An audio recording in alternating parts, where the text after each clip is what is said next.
Hi, it's Anthony from CarPlayLife.com, and in this video I'll be looking at the Play2Air wireless CarPlay adapter from ViseeO. So this dongle has been around for over a year now. Some time ago I had someone ask me to take a look at this dongle, and after reaching out to ViseeO, they have kindly sent one over for this review. Long before CarPlay was even a thing, I used to use the Tune2Air dongle in my Audi TT. It was a compact unit that plugged into the 30-pin connector on the MMI, and it enabled me to wirelessly Bluetooth the audio from my iPhone to my MMI system. So I thought it was kind of cool and a bit retro of ViseeO to reuse the same exact casing for their Play2Air wireless CarPlay adapter. In the box you get the CarPlay adapter itself, a USB-A to USB-C cable to connect it to your wired CarPlay port and power the adapter. If your car uses USB-C for CarPlay, there's a second USB-C to USB-C cable in the box for this connection also. And finally, there is a bunch of paper manuals and guides on how to install and operate the dongle. In the car, I plugged the Play2Air adapter into my VW Golf 7 with an installed Alpine aftermarket CarPlay receiver.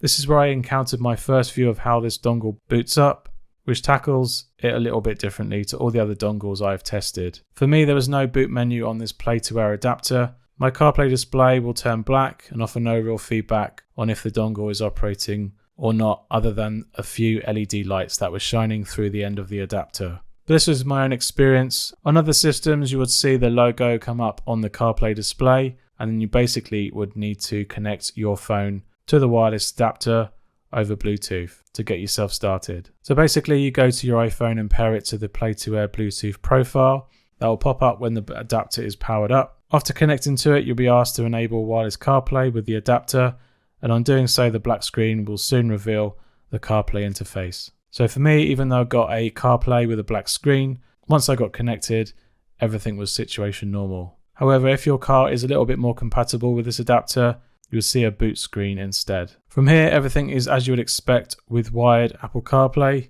The standard 1 to 2 second wireless CarPlay audio lag was still present. I was able to invoke Siri with my wheel controls, as well as use Hey Siri audio command using my iPhone 13 Pro. Controls to change audio track from the wheel was also supported just fine. Calling and messaging through the adapter also showed the same wireless CarPlay traits, which still doesn't bother me too much personally.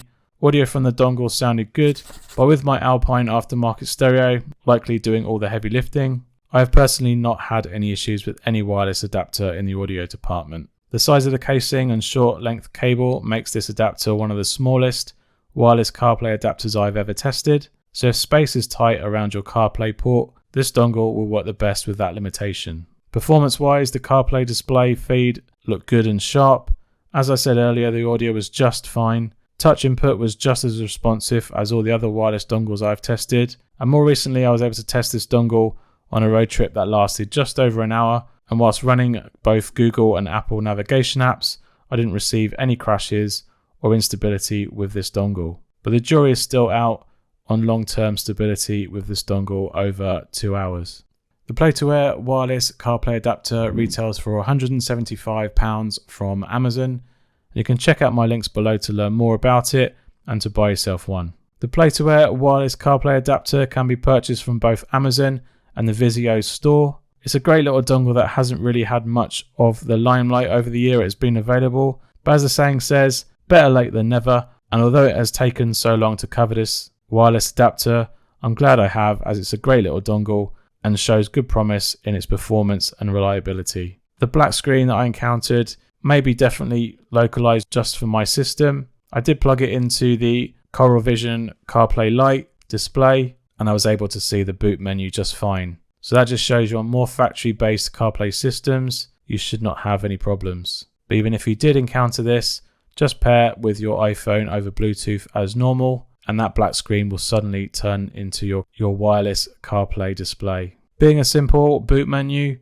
that will mean that you don't have multi-iPhone support, so you will have to disconnect from one device and connect with another if you want to share wireless CarPlay in the same vehicle whilst using this dongle. But with that said, because of the simple boot menu, it's one less thing to load up and one less thing to go wrong. So if you're after one of the smallest, most discreet and low maintenance dongle that performs well, then check out the Play2Air dongle from ViseeO.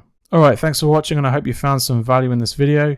If you have, please leave us a like down below and let me know in the comments if you have any questions about the Play2Air wireless CarPlay dongle from ViseeO. You can check out all my other wireless adapter reviews in the playlist window on the top left. Hit the subscribe button down below so you don't miss out on all my future content, and I'll see you on the next one. Cheers. Bye.